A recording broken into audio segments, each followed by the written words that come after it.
I have questions for you. Can I ask you? Yeah, questions? please. Okay, cool.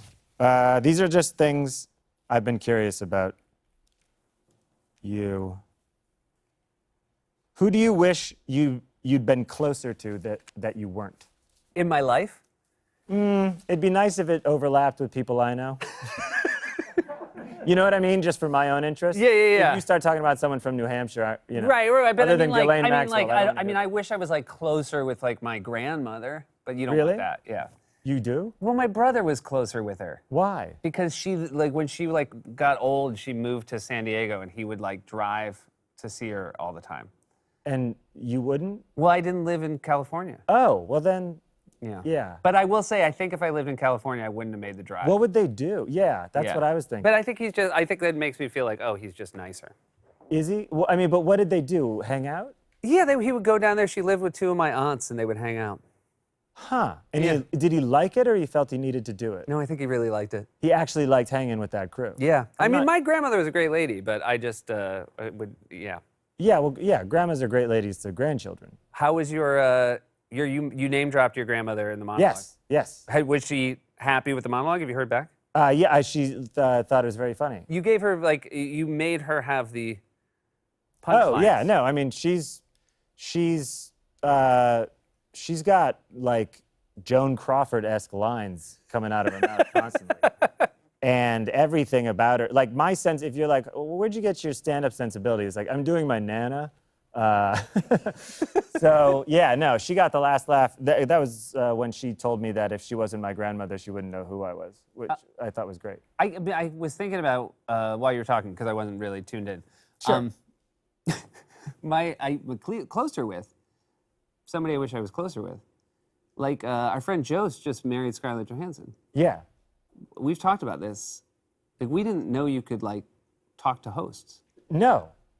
Yeah, I knew you could talk to him, but the idea of like, you know, may I have this dance? Like, are you out of your mind? Like, are you out of your mind?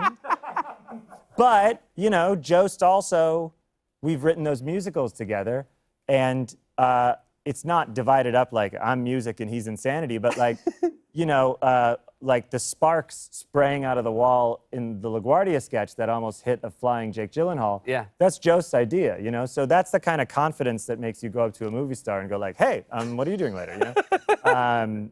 Yeah, I think the closest I got was I asked if Danny DeVito would come meet my wife, which, you know, was awesome, but yeah. At a party, like he didn't have to leave a party or anything to go. No, he just had to get out of his booth, which was awkward, though. You ever seen someone get out of the middle of the booth? It's just like that for like an hour. So he got out, and yeah. But no, I never, I mean, all the people I could have dated, you know?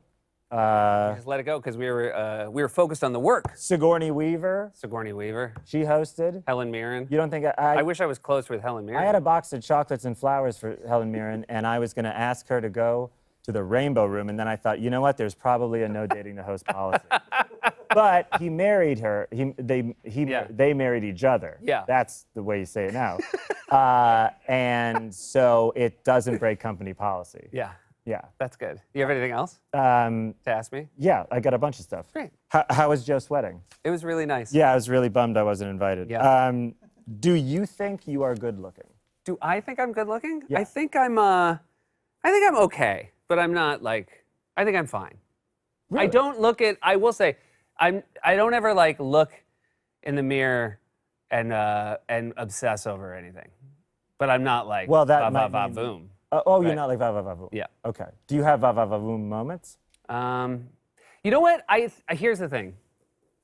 I think I maybe think I'm a little bit better looking than I am when I look at a photo. I'm sometimes like, yeah, I was a little off. Yes, you're Yeah. right. Yes. You know what I mean? So maybe I do think I'm good looking, but then photos bring me back down to earth. Yeah, I often see photos of myself on stage and I go, I wish I could be that guy. But But I'm the opposite.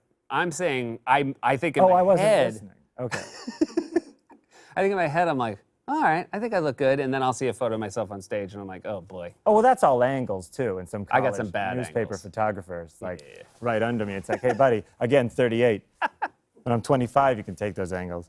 Okay, next question. Have I ever hurt your feelings?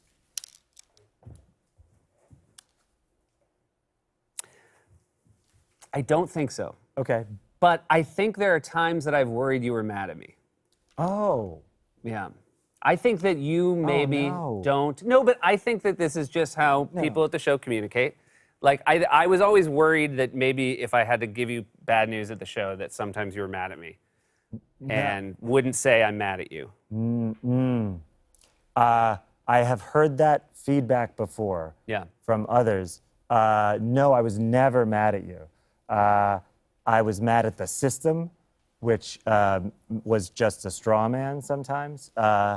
But no, but I know that I maybe didn't give off like the correct like, hey, I know you're just giving me the news, buddy.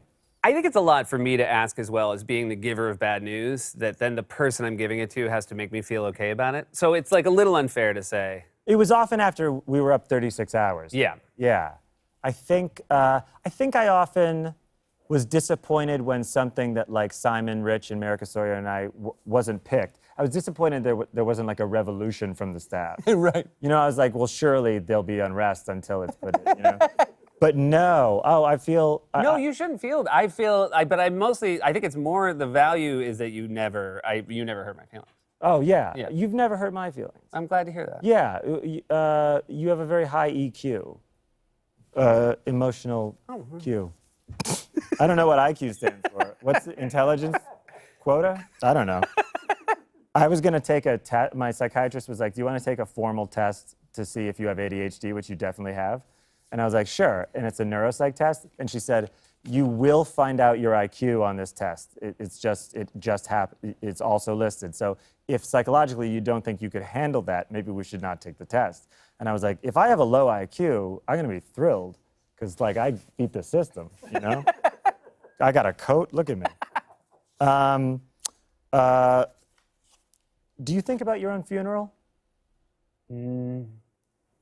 No. Really? Yeah. Oh. Do you think about yours? Yeah. Yeah. Do other people? Yeah. Yeah. Okay. I think sometimes. I think you know what? I think when I get close to it, I try to stop myself. When you almost start thinking about your funeral? Yeah. Like you'll be driving and you're like, I'm picturing flowers. That's a casket. Calm down. I Seth." should point. The only thing I think about is what people will say. Oh, that's what I'm talking about. Yeah. I'm not talking about the casket color, the pallbearers. I'm not talking about which cast members I make carry my dead body up a marble floor of a church. I'm going to make them carry a long church. No, it's about the speeches. Do you think about it a lot? Yes, I would like people to include my faults Interesting. and not be like, he was always there for you. And it's like, I wasn't always. You know, I tried to do, I'm not dead, but I'm going to speak in the past tense. I tried to do the best I could, and sometimes I didn't try to do the best I could, but my intention was always kindness. But I wouldn't mind if someone was like, he was late a lot. He was late, and we talked to him about it, and he was still late. and he would, even into his late 30s, would say it was the traffic, and it was that he left late, or you know, he. Boy, that's a tough thing to ask somebody to say. Well, because it's going to be. I would like. I just want it said to everyone, like, listen, like, don't sugarcoat it. Like, can you imagine being at my funeral and they just said positive things and they weren't like, he kind of was like a little rotten prince sometimes. Like, you thought I was mad at you when you were just telling me. No, my I sketch of didn't. it. But now I'm worried that you're going to think. No, I was thinking you were rotten. No, I think that I was sometimes a little. I was holding in a kind of tantrum sometimes at the show. But I think we all were. It was a sleep deprivation. It's used for torture. But I think that you had an ability. To smoke. I cigarettes? didn't know. Like, you know what I mean? Like, I knew other people were mad at me, and that was, like, you know, it was the not knowing. Yeah. Which is your own, it's a credit to your restraint, but that's. Yeah, but that can be weird. Being hard to read is weird. Yeah. It can be a detriment. It can be good in business negotiations. Poker. Poker. Yeah. Although I don't think I would be able to hold it in poker because I don't know, you know, what's good or bad. So I would just be like, Jack, Queen. But yeah, no, my dad told me, he said, he goes, this is the best advice I'll ever give you. If you're on a business call and you don't like what the other person is saying, let's say you don't like their offer or you don't like the decision they've reached, just say nothing after they tell you. Just stay silent. After a few seconds, they'll go, "Are you still there?" And you go, "Uh-huh." And then it'll be silent again. And then they will start to backpedal and make concessions because people hate silence so much that they would rather give in than have this continue. That's a very effective. Yes, and when he told me it, I was an adult and I thought, you used that on us when we were kids. I'd call him and be like, "Can I see an R-rated movie?" "You still there?" "Uh-huh." So yes, so I would like the speeches to include my faults, and I would like someone to point out that I really enjoyed life, like I really liked it, you know. And again, I'm talking in the past tense. Yeah. But I'm still here. I'm glad you're still here. Thanks, man. And no, genuinely, I'm glad you're here today.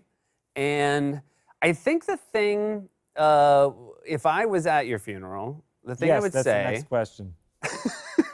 If you spoke at my funeral, what would you say is the next question? really? Yeah, on my fancy list, yeah.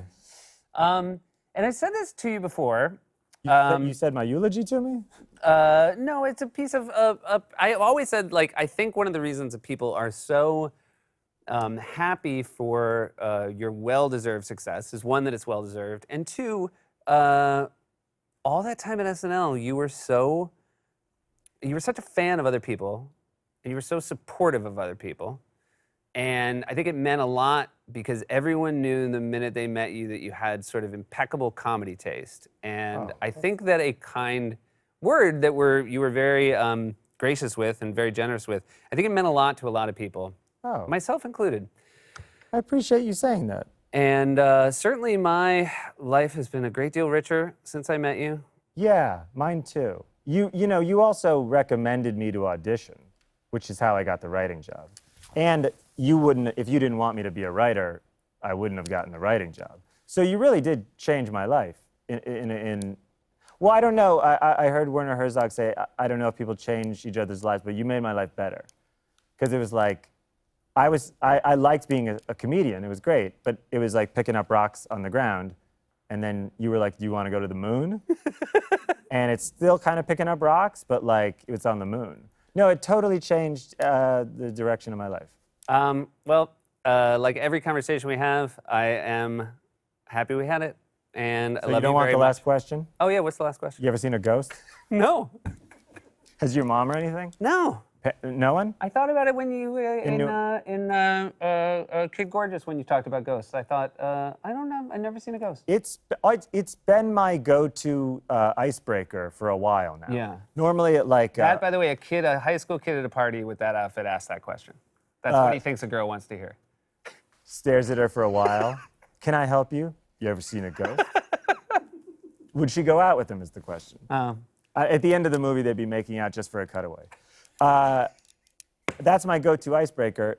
If I'm at a wedding and I'm sitting next to someone I don't know, because I get put at a rando table, I will often say, "Have you ever seen a ghost?" And people, if they have not seen a ghost, and a ghost is a dead person whose soul or spirit is now ghoulish and haunting. Ghoulish, yeah.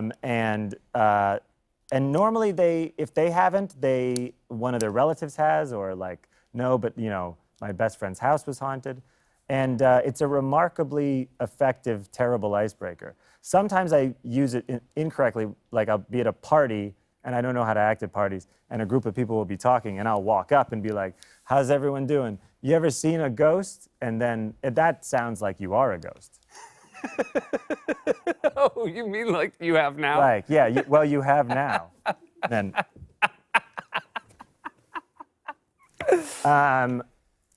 yeah. I think that's good a place to end it. Should we end it with the cast of Sneakers again, but this time we nail it?